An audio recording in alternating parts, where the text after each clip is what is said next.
आज का वीडियो बहुत ही इम्पोर्टेंट है।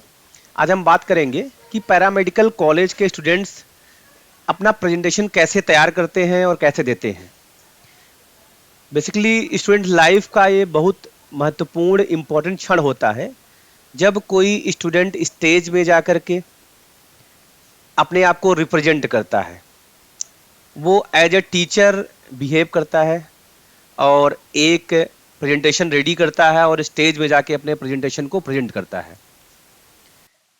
ये बहुत ही एक स्टूडेंट के लिए सुखमय क्षण होता है।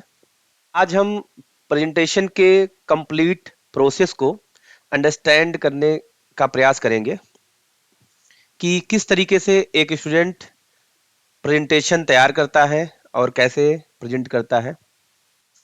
प्रेजेंटेशन के लाइव डेमोज तो हम आगे नेक्स्ट वीडियोज में देखेंगे, लेकिन टुडे के वीडियो में आज हम अंडरस्टैंड करेंगे कि कैसे इस प्रोसेस को कंप्लीटली तरीके से, इजी तरीके से कैसे किया जा सकता है।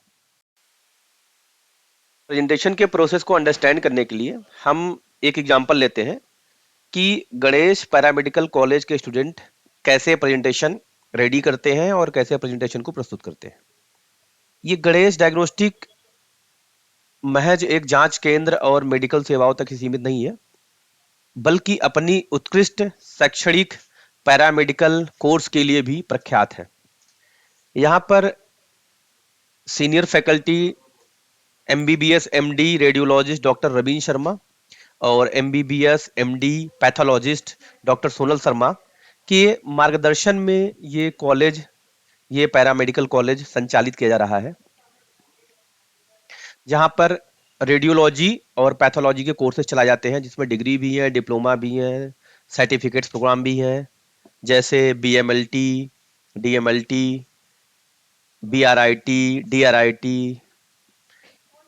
इन कोर्सेज के अलावा यहाँ पे मास्टर्स के भी प्रोग्राम चलते हैं, जैसे MLT में मास्टर्स और रेडियोलॉजी में मास्टर्स।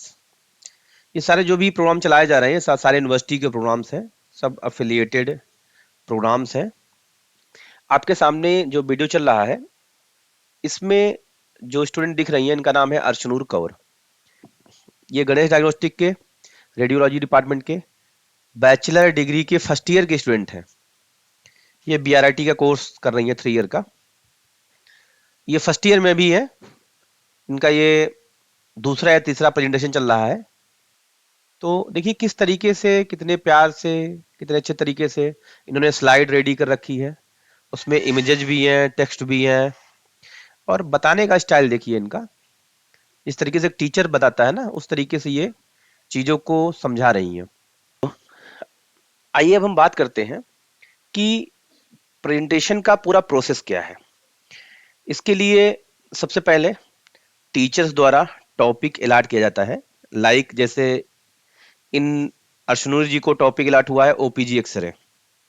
तो टॉपिक अलॉट होने के बाद एक स्टूडेंट उस टॉपिक को सबसे पहले अंडरस्टैंड करता है कि टॉपिक क्या है।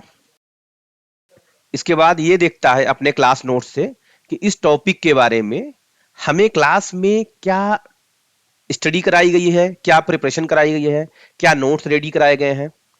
उन नोट्स को दोबारा से रिवाइज करता है। फिर वो अपने आप को रिवाइज करता है कि जब ये क्लासेस, इस टॉपिक की क्लासेस चल रही थी, उस समय हम प्रैक्टिकल सेशंस में क्या कर रहे थे।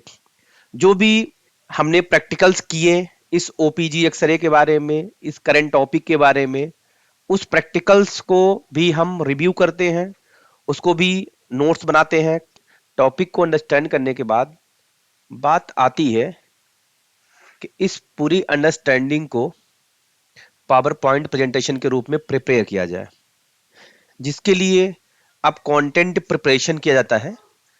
पावर पॉइंट के एक एक स्लाइड के लिए हेडिंग्स लिखी जाती हैं, क्योंकि प्रेजेंटेशन में ऐसा नहीं है कि हम सारी चीज़ों को राइट डाउन कर लेते हैं।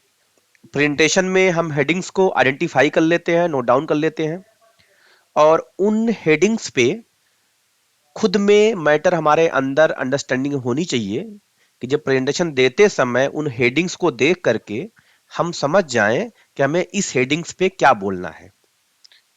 इसके बाद स्टार्ट होता है कंप्यूटर का काम, जिसमें हम पावर पॉइंट ओपन करते हैं और जो अभी हमने नोट्स में हेडिंग्स को नोट डाउन किया है, उसको पावर पॉइंट प्रेजेंटेशन में स्लाइड्स के फॉर्म में हम एक एक स्लाइड में लिमिटेड हेडिंग्स को डालते जाते हैं। तो इस तरीके से हमारे पास कई सारी स्लाइड्स रेडी हो जाती हैं और हमारे पास कुछ हेडिंग्स रेडी हो जाती हैं। कुछ इंपॉर्टेंट चीजें, जैसे सपोज कोई डेट है या ऐसा कोई चीज जो हमें याद रखने में दिक्कत हो रही है, उनको हम वहां पे शॉर्ट में नोट डाउन कर लेते हैं, जिससे हम वहां से कुछ चीजें वहां से देख सकें। अगर प्रेजेंटेशन को हम चाहते हैं कि इंटरेक्टिव बने, अच्छा बने, तो कुछ चीजों को हमें ध्यान रखना है। जैसे फर्स्ट बात यह है कि प्रेजेंटेशन में हमें इमेजेस को यूज करना है।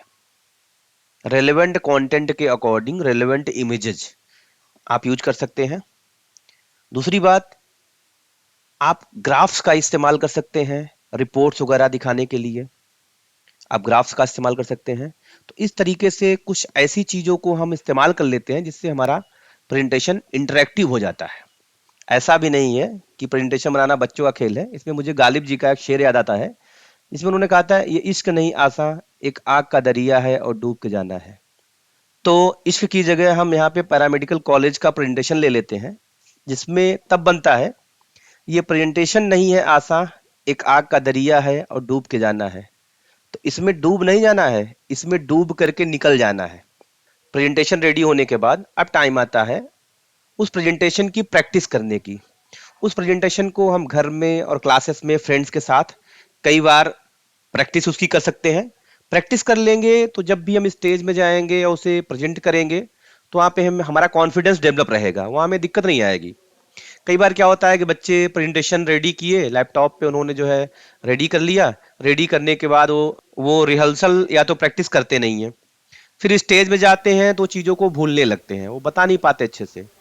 तो इसलिए जो बेस्ट प्रैक्टिस है इसकी, प्रेजेंटेशन बनाने के बाद, प्रेजेंटेशन प्रिपेयर करने के बाद आपको कम से कम 4 से 5 बार उसका रिहर्सल और प्रैक्टिस करनी है, जिससे आप स्टेज में आपको सारी चीज़ें याद रहें, आप आसानी से उसको प्रेजेंट कर पाओ और अच्छी तरीके से प्रेजेंट कर पाओ। तो इस प्रकार आपने देखा कि प्रेजेंटेशन का टॉपिक अलॉट होने के बाद हम किस तरीके से इसकी प्रिपरेशन करते हैं।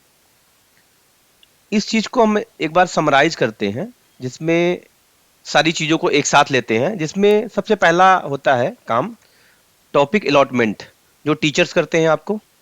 दूसरा होता है रिसर्च। इसमें क्या होता है, टॉपिक अलॉटमेंट के बाद आप टॉपिक को अंडरस्टैंड करते हैं, रिसर्च करते हैं, गूगल करते हैं, क्लास नोट्स देखते हैं, जो आपने रियल प्रैक्टिकल्स ट्रेनिंग ली है उससे देखते हैं। तीसरा काम होता है कंटेंट प्रिपरेशन के बाद सारे नॉलेज को आपको पावर पॉइंट के शीट में पिरोना पड़ता है। चौथा काम होता है, अब लैपटॉप पे स्लाइड बाय स्लाइड आप सारी हेडिंग्स बना लीजिए। और फिर होता है प्रैक्टिस का काम। एक बार आपको स्टेज में जाने से पहले खुद घर में या क्लास में रिहर्सल कर लेना चाहिए, प्रैक्टिस कर लेना चाहिए। फिर टाइम आता है, वो घड़ी आती है जब हम अपने टॉपिक को प्रेजेंट करते हैं। तो कॉन्फिडेंस रखिए, कॉन्फिडेंस रखते हुए आपको स्टेज में खड़े होना है, कॉन्फिडेंस लूज नहीं करना है और अपने टॉपिक को प्रेजेंट करिए। जो भी बता सकते हैं बताइए उसके बारे में। Okay, thank you very much. मैं के द्विवेदी फ्रॉम गणेश डायग्नोस्टिक। इस तरीके की वीडियो देखने के लिए आप लाइक करें, सब्सक्राइब करें और शेयर करें, जिससे रिक्वायर्ड पीपल तक ये चीज़ें पहुंच सके। Thank you very much once again. क्षण होता है